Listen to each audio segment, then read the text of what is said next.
గన్నవరంలో వైఎస్ఆర్సీపీ అభ్యర్థిగా పోటీ చేసి ఓటమి పాలైనటువంటి వల్లభనేని వంశీని ఈ రోజు ఉదయం తెల్లారుజామున బహుశా 6 గంటలకో 5 గంటలకో హైదరాబాద్ లో వారిని అరెస్ట్ చేసినట్టుగా మీడియా ద్వారా మాకు సమాచారం అంది. ఆ తరువాత వారు అసలు ఎందుకు అరెస్ట్ చేశారో మాకు అర్థం కాలేదు. కారణం ఏంటంటే ఆయన ఒక కేసులోను 2 కేసుల్లోనూ ముద్దాయిగా ఉన్నారు. ముఖ్యంగా గన్నవరం తెలుగుదేశం పార్టీ ఆఫీస్ మీద దాడి జరిగిన కేసులో వారు ముద్దాయిగా ఉండటం, దాని మీద ఆయన కోర్టుకు వెళ్లడం, ఆయనకి యాంటిసిపేటరీ బెయిల్ ప్రొటెక్షన్ ఇవ్వడం కూడా జరిగింది. కాబట్టి ఆయన అరెస్ట్ చేసినటువంటి అవకాశం లేదనే అభిప్రాయం మాకు. కానీ ఉదయాన్నే అరెస్ట్ చేశారనే వార్త తెలియగానే ఎందుకు అరెస్ట్ చేశారో అర్థం కాక ఆశ్చర్యపోయాం, దిగ్భ్రాంతి చెందాం. దీనికన్నా ముందు 2 రోజుల క్రితం ఒక సంఘటన జరిగింది. అదేమిటంటే ఈ వల్లభనేని వంశీ గారి మీద, వైసీపీ కార్యకర్తల మీద, తెలుగుదేశం పార్టీ ఆఫీస్ మీద దాడి జరిగిందని ఏదైతే 2022లో కంప్లైంట్ ఇచ్చారో ఆ కంప్లైంట్ ఇచ్చినటువంటి వ్యక్తి సత్యవర్ధన్ అనే వ్యక్తి మొన్న హఠాత్తుగా కోర్టు వారి దగ్గరికి వెళ్లి పబ్లిక్ కోర్టులో మ్యాజిస్ట్రేట్ ముందు ఆయన ప్రాసిక్యూషన్ చెప్పేదంతా అబద్ధమని, తానిచ్చిన కంప్లైంట్ అది కంప్లైంట్ రూపంలో ఇవ్వలేదని, కేవలం ఏదో సాక్షి సంతకం పెట్టమంటే నేను వెళ్ళానని, వెళితే వారేదో రాసుకుని సంతకం పెట్టారనే విషయాన్ని గౌరవ న్యాయస్థానం ముందు చెప్పారు. ఇక్కడ బయట చెప్పింది కాదు. చెప్పిన తర్వాత ఒక్కసారిగా తెలుగుదేశం పార్టీ ఆశ్చర్యపోయింది. అరే, మనం చేసినటువంటి తప్పు తెలుసుకున్నారు, మనం దొంగ కేసు పెట్టించామనే విషయం తెలుసుకున్నారు. ఆ సత్యవర్ధన్ అనే వ్యక్తి ఎస్సీ కులానికి చెందటం వలన పైన రాసుకున్నారు సంతకం పెడితే నన్ను కులం పేరు కూడా తిట్టారని, ఎస్సీ ఎస్టీ అట్రాసిటీస్ యాక్ట్ కూడా పెట్టి బెయిల్ రాకుండా ఉండేందుకు కట్టుదిట్టంగా వాళ్ళు చేశారు అనేది తెలుసుకుని ఆశ్చర్యపోయి ఇదంతా ఫాల్స్ కేసు అని ప్రపంచానికి తెలిసింది.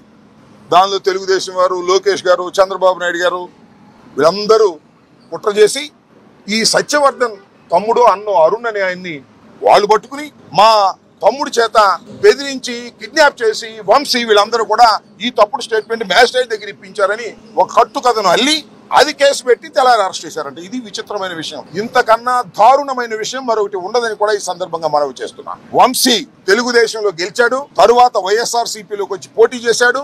అందువల్ల వంశీ మీద చంద్రబాబు నాయుడు గారు అదే విధంగా లోకేష్ గారు కక్ష కట్టారు. మా పార్టీలో గెలిచాడు, మా పార్టీలో గెలిచి వైసీపీలోకి వెళ్ళి పోటీ చేశాడు, మమ్మల్ని అనేక సందర్భాల్లో విమర్శించాడు.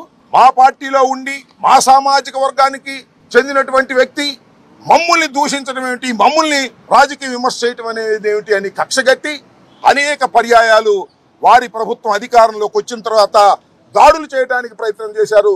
కొన్ని సందర్భాల్లో వంశీని ఎలిమినేట్ చేయాలని కూడా ప్రయత్నం చేసినటువంటి విషయాలు నేను మీకు ప్రత్యేకంగా చెప్పవలసిన అవసరం లేదు.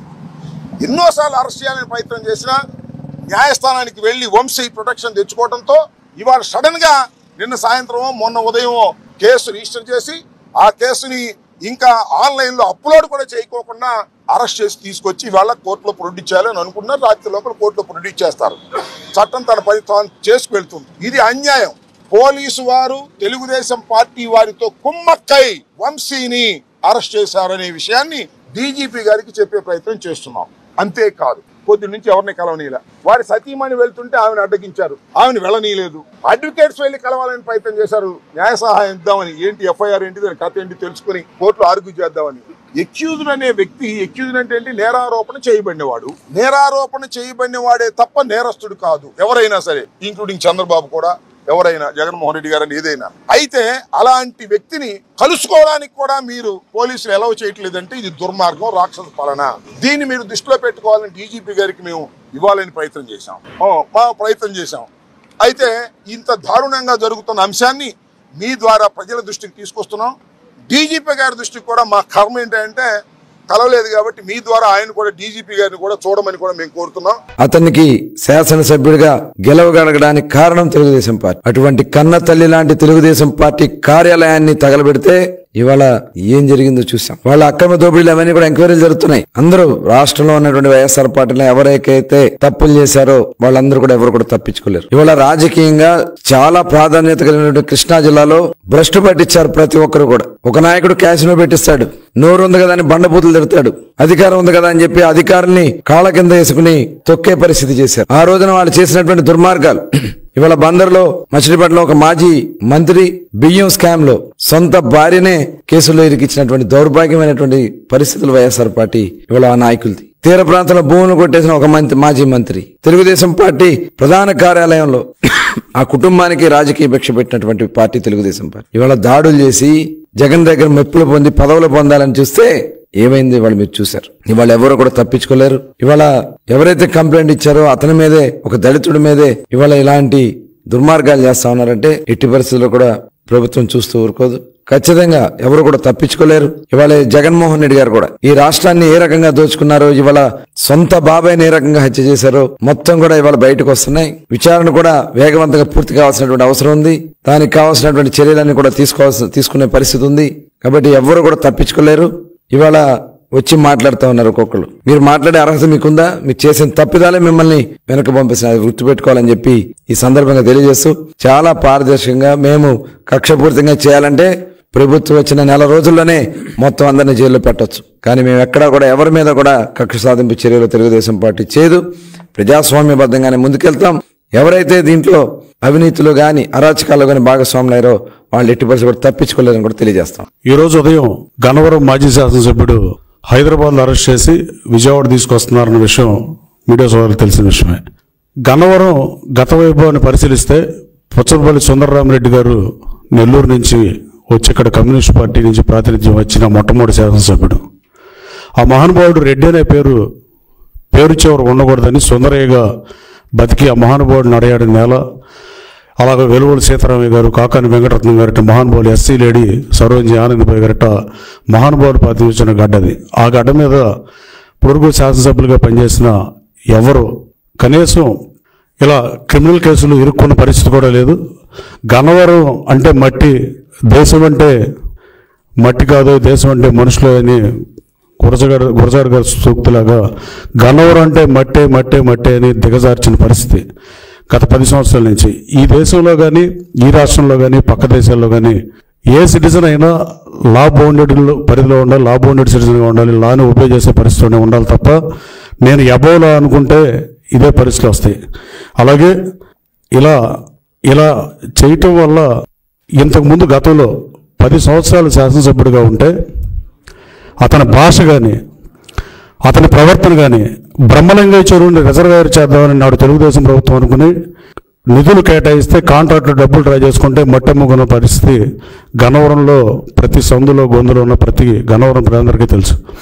అలాగే ల్యాండ్ గ్రాబింగ్స్ కానీ, మట్టి కానీ, నకిలీ ఇళ్ల పట్టాలు 2019లో పోటీ చేసినప్పుడు ఇచ్చిన పరిస్థితి కానీ, ఆ నకిలీ ఇళ్ల పట్టాలు డిస్ట్రిబ్యూషన్ గవర్నమెంట్ ఆఫీస్ చేయాల్సింది అతని మనుషులు పంచిన విధానం కానీ, ఇలా ఎన్ని మాట్లాడినా ఆఖరికి సభ్య సమాజం తలదించుకునే భాష విషయంలో కానీ, ఆఖరికి జగన్మోహన్ రెడ్డి గారికి ఎలాంటి వాళ్ళు నచ్చుతారని తీసుకున్నాడు. ఆ రోజు చంద్రబాబు నాయుడు గారు ప్రధాన ప్రతిపక్ష హోదా పోగొడదామని తీసుకుని ఇవాళ ప్రతిపక్ష హోదా ప్రజల చేత తిరస్కరించబడి జగన్మోహన్ రెడ్డి గారు ఇలాంటి పనులు చేస్తూ ఉండేవాళ్ళు ఇష్టమై ఆయన తీసుకుని, నేను జగన్మోహన్ రెడ్డిని అధికారంలో తీసుకోవడానికి నేను పోటీ చేసి నేను ఏ రోజు భాషతో ఆ రోజు జగన్మోహన్ రెడ్డి గారు కూడా ఎట్టి పరిస్థితుల్లో అతన్ని ఓడించాలి,